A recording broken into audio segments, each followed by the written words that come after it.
올해 1월 달에만 지금 기관이 얼마를 갖다 던졌냐면 시장에다가 7조 가까이 던졌어요. 7조. 기관이 7조 원 매도를 했는데 얘네들이 팔지만은 않았을 거야. 또 야금야금 모르게 매수한 것들도 있을 건데 기관 매수 종목들도 좀 한번 알아봐요.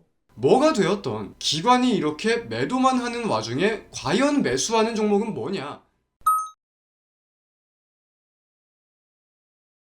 최근 기관 투자자의 수급 동향이 심상치가 않습니다. 24년 들어서 벌써 코스피에서만 7조 원 가까이 매도하는 모습인데요. 자, 이게 얼마나 큰 수치이냐? 전년과 한번 비교를 해보도록 할게요. 작년 4분기 기관은 3개월 연속 매수세를 보였습니다. 그리고 아무리 매수를 크게 해봤자 한 달간 4조 4천억 가량을 좀 매수했었는데 현재는 어떤 상황이다? 1월이 절반 정도 지난 현재 시점에서 7조 원 가까이 매도하고 있는 상황이다. 그러니까 이 7조 원을 매도한다는 게 뉴스에 나오는 게 절대 이상한 수치가 아니라는 거예요. 자, 그러한 와중 기관은 그렇다면 어떤 업종을 그렇게 매도하고 있느냐? 반도체. 기관은 지금 반도체를 가장 많이 매도하더라고요. 반대로 외국인은 반도체를 가장 많이 매수하고 있고, 그렇다면 기관 중에서는 누가 가장 많이 매도를 했냐면 은행이었습니다. 은행이 2조 원 넘게 매도하는 모습을 보였어요. 이제 현재 전체적인 기관의 매도세 중 거진 절반이 반도체에 대한 매도세입니다. 그리고 그중 대부분을 누가 차지하고 있다? 은행이 차지하고 있다는 거죠. 은행은 보통 어떤 마인드로 투자에 임하길래 현재 반도체를 매도할까? 우리가 기관별 투자 성향을 좀 살펴봐야 될 것 같아요. 은행은 주로 장기 투자 위주,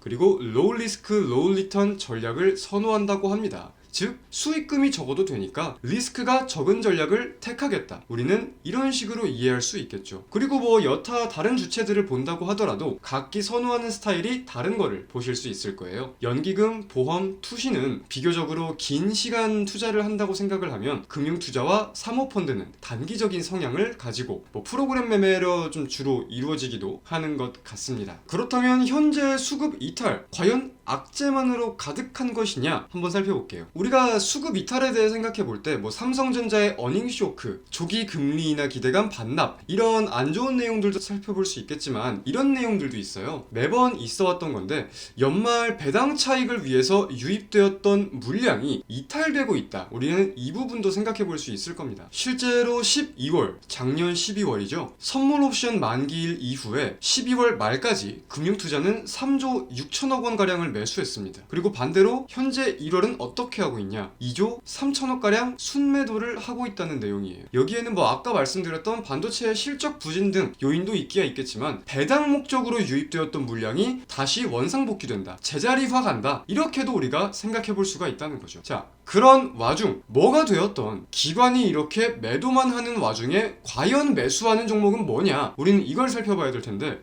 정말 좀 죄송스러운 이야기지만 1위는 고버스였습니다. 고버스가 뭐죠? 추종하는 지수가 하락을 하면 수익을 낼 수 있는 구조잖아요. 현재 2024년 기관 투자자들은 고버스를 가장 많이 매수했다고 합니다. 이어서 2위부터 5위 또 우리가 한번 살펴보도록 할게요. 먼저 5위 한화 에어로 스페이스였습니다. 올해 들어서 기관이 약 900억 원가량 매수하고 있는데 보시면은 기관 보유 수량이 계속해서 증가하는 게 확인되고 있습니다. 뭐 한화 에어로스페이스 무기 수출에 대한 기대감이 점차 확대된다. 이러한 기대감이 대표적이라고 생각을 할 수 있고 대표적인 또 다른 내용으로는 우주항공, 무기 두 개의 테마에 대해서 반응하는 종목이죠. 현재 K9 자주포를 중심으로 하는 굉장히 가시성이 높은 수주 파이프라인을 구축하고 있다 보니까 2024, 2025 실적 기대감 또한 계속해서 확대되고 있는 것 같아요. 전쟁, 무기와 같은 테마는 사실 지금도 계속해서 부각되고 있는 테마이기도 하죠. 자, 다음입니다. 대망의 4위. 4위는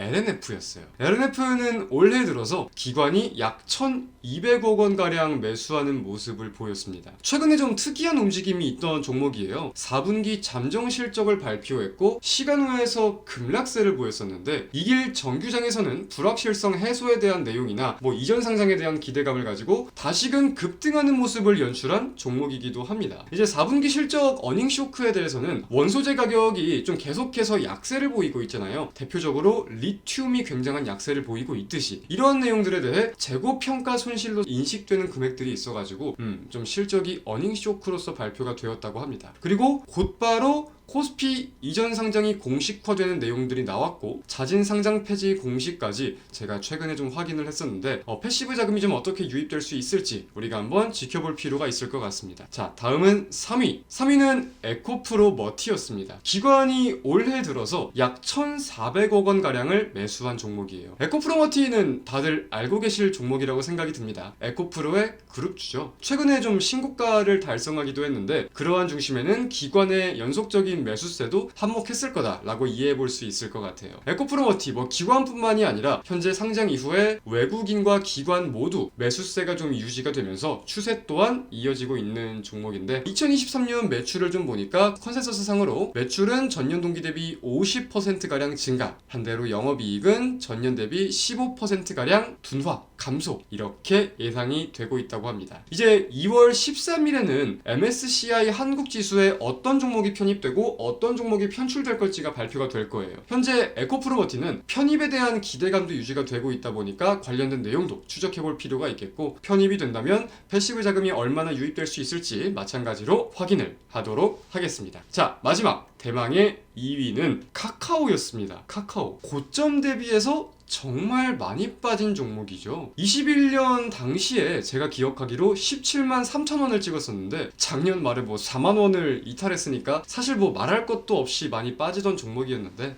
최근에는 다시금 좀 추세를 돌리는 모습들이 확인되고 있습니다. 기관 보유 수량도 보시다시피 증가를 하고 있는데 현재 기관은 올해 들어서 약 1,500억 원 가량을 매수하고 있다고 해요. 카카오의 4분기 실적은 어떨 것 같냐? 매출은 전년 동기 대비 26% 가량 그리고 영업이익은 50.5%가량 증가할 것이다 라는 점이 예상이 되고 있는데 이제 2024년에도 실적에 대한 기대가 좀 유지가 된다고 합니다. 이제 좀 비용들을 많이 절제하고 있는 것 같아요. 비상경영체제를 좀 가동하면서 다양한 분야에 대한 정상화를 지금 목적으로 두고 있는데 광고와 비용 통제를 통해서 지출을 막고 실적을 개선시킬 수 있는 기대감이 점차 확대되고 있는 종목이라고 합니다. 그리고 대망의 1위는 어떤 종목이었죠? 인버스였죠. 아까 말씀드린 고버스에 대한 기관의 매수세도 우리가 잠깐 확인을 했었고요. 오늘은 이렇게 기관 투자자가 전반적인 매도세를 보이는 와중에 끊임없이 매수하는 종목은 뭐가 있는지 함께 한번 살펴보았습니다. 절대적으로 투자에 대한 의견을 드리는 것이 아니라 이러한 내용들도 있으니까 참고해보자, 정보 공유를 목적으로 제작된 영상임을 인지해 주시고요. 언제든 오늘처럼 그리고 어제처럼 우리 개인 투자자분들을 위해 노력하는 이호수가 되겠습니다. 감사합니다.